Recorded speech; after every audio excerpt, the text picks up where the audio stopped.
अस्सलाम वालेकुम जी, मैं साजिद अमीन। आज हम बात करेंगे बैंक स्टेटमेंट के बारे में। बहुत सारे लोगों ने हमको मैसेज किया, कमेंट्स किया कि हमें बताएं कि बैंक स्टेटमेंट किस तरह की चाहिए होती है, कितनी अमाउंट की चाहिए होती है और कितना टाइम के लिए चाहिए होती है। तुर्की के वीज़े के लिए स्पेशली मैं अभी बात करूंगा, लेकिन दूसरे वीज़ों के लिए यही प्रोसेस होता है। अमाउंट पे डिपेंड करता है कितनी कैटेगरीज़ की बैंक स्टेटमेंट होती है, कितना अमाउंट होना चाहिए उसमें, कितना आपका हर महीने के एंड पे होना चाहिए।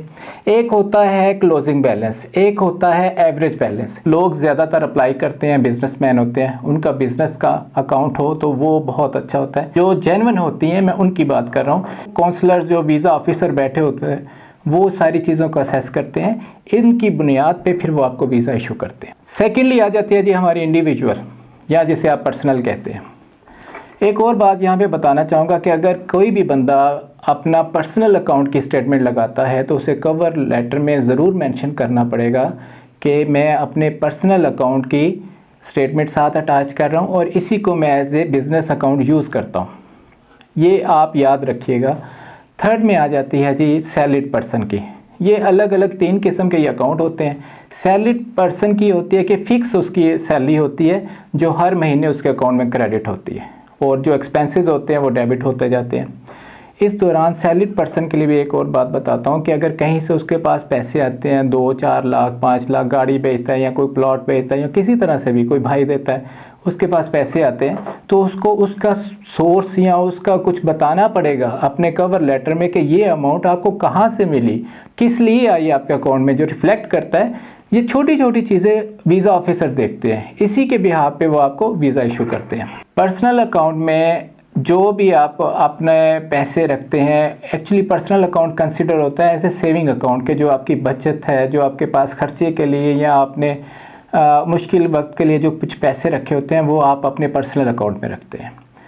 वो फिर क्या आपको करना चाहिए कि जो भी अपने एक्सपेंसेस हैं, आप पेट्रोल डलवाते हैं, आप शॉपिंग करते हैं, अपने घर के लिए ग्रॉसरी लेके आते हैं या होटलिंग करते हैं, बाहर जाके खाना खाते हैं, आपको कोशिश करनी चाहिए वो सारी पेमेंट्स आप कार्ड के थ्रू करें।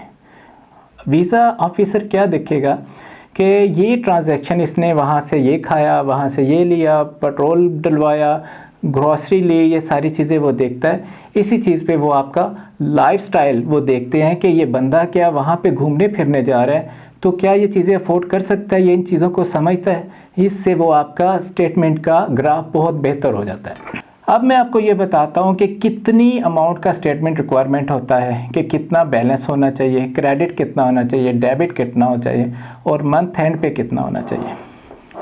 सिंपल सी बात है जी। एक आप घूमने फिरने जा रहे हैं, अकेले जा रहे हैं या फैमिली के साथ जा रहे हैं, आपके अकाउंट में इतने पैसे होने चाहिए कि अगर आप वीज़ा अप्लाई करते हैं जो उस पर ख़र्चा आता है वो मेरे ख्याल में जो पाकिस्तान से वीज़ा अप्लाई करें 15 से 20 हज़ार के दरमियान, इंक्लूडिंग इंश्योरेंस वगैरह, ट्रैवल इंश्योरेंस और सारी चीज़ें डाल के आपका ख़र्चा आ जाता है। उसके अलावा टिकट होता है, होटल की बुकिंग के कितने एक्सपेंसेस है, अप्रॉक्सीमेटली एक वो एक अमाउंट लेते हैं। उस एक्सपेंसेस को, उन सारी चीज़ों को, वहाँ घूमने फिरने का, खाने का, रहने का, वापस जाने तक जितना अमाउंट लगता है, लेट से अगर यहाँ पर एक बंदा आके घूम के चला जाता है 5 दिन के लिए तो उसका 2 लाख का खर्चा है। आया, घूम के टिकट लेके वापस चला गया, एक बात कर रहा हूँ कि उसका 2 लाख रुपए का खर्चा है। तो वो क्या देखेंगे कि इसके अकाउंट में क्या 4-4.5 लाख यानी मल्टीप्लाई बाई 2, अगर 2 लाख है तो 4 लाख से ज़्यादा आपके अकाउंट में होना चाहिए। उसको ये कैसे देखते हैं कि ये बंदा जा रहा है, ये 2 लाख तो उसको वहाँ पे लग जाएगा, सारा खर्चा कर लेगा और वापस आके क्या इसके पास अमाउंट होगी बाकी के दिन गुजारने के लिए। क्योंकि कोई भी बंदा ऑब्वियसली जब घूमने जाता है तो उसी पे जाता है जो उसके पास एक्स्ट्रा पैसे होते हैं, अपनी ज़रूरत के पैसे तो वो नहीं करेगा ना। इन चीज़ों का ख्याल रखना पड़ता है। एक बंदा अकेला जाता है तो उसके अकाउंट में मिनिमम जो है ना 4 से 6 लाख, 7 लाख, 8 लाख इतना उसको ट्रांजैक्शंस करनी चाहिए। और एंड पे, तीसरे महीने के एंड पे जब आपने अपनी अकाउंट स्टेटमेंट लेनी है उससे 4-5 दिन पहले आप वो अमाउंट उसमें कम से कम रखें। 4-5 दिन वो पड़ी रहे कि उसको पता हो कि ये इसके पास पड़े हुए हैं पैसे। जब तक आपका वीज़ा इशू नहीं होता, येस या नो का आपको आंसर नहीं आता, आपने वो पैसे निकालने नहीं है। क्या है कि ये अभी इनका बड़ा सिस्टमेटिक सारा काम हो गया, ये वेरीफाई करते हैं वे APR वालों को भेजते हैं कि ये क्या फेक है, ये ट्रू है, सच है, ये झूठ है, कोई गलत स्टेटमेंट तो नहीं लगाई किसी ने। वो वेरीफाई करते हैं कि क्या ये बंदा ठीक है, इसका अकाउंट सही है, ये बिजनेसमैन है, ये सैलरीड पर्सन है, इसकी रेगुलर सैलरी आ रही है, इसकी रेगुलर इनकम है या नहीं है। तो उसकी बेस पे वो फिर आपको वो सारा चेक करते हैं। अगर आप स्टेटमेंट निकाल के दूसरे दिन ही पैसे निकाल लेंगे और जब वो वेरीफाई करेंगे आपके अकाउंट में पैसे नहीं होंगे तो वो तो फिर इसको रिजेक्ट कर देंगे। वो कहेंगे ये बंदा फेक है, इसने हमें चीट किया है।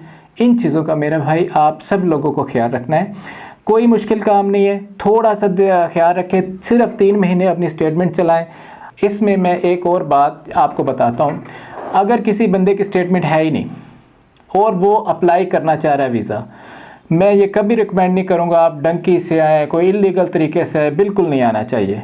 3 महीने सब्र करें, अपना NTN नंबर बनवाएं, अपना बैंक में अपने नाम का या कोई भी आप कंपनी रजिस्टर करवा के उस पर नाम पे अकाउंट खुलवाएं, खुद सिग्नेटरी बने और 3 से 6 महीने, मिनिमम 3 महीने आपको स्टेटमेंट को उसमें इस्तेमाल करना चाहिए।